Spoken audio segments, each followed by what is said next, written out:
So wat beteken dit dat hulle die straf van die ewige vuur ondergaan? En nou kan ons raai en ons kan praat, maar ons het gesê, die Bybel moet ons antwoord. Wat sê die Bybel? Wat beteken hierdie Sodom en Gomorra wat vir ewig brand? 2 Petrus 2 vers 6. Deur die stede van Sodom en Gomorra tot as te verbrand. Sien nie dit?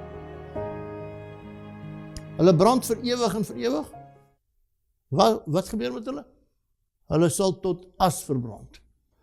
Hulle ondergang veroordeel het en ons as 'n voorbeeld gestel het vir die wat in die toekoms goddeloos gaan wees. So die wat in die toekoms goddeloos gaan word, gaan tot as verbrand word. Hulle gaan ook die ewige vuur. Met ander woorde die resultaat van die ewige vuur. Die elemente daarvan, die konsekwensie van dit gaan ewig wees. Want jy gaan vir ewig weg wees. Maar dit gaan nie 'n vuur wees wat vir ewig en vir ewig brand nie.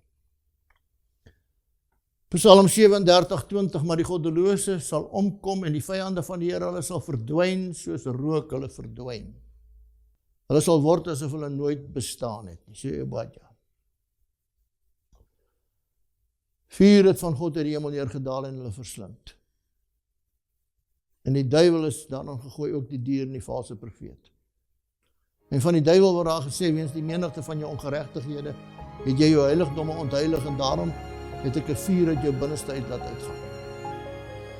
Daar staan dit van die duiwel, dit sal jou verteer. En ek sal jou tot as maak.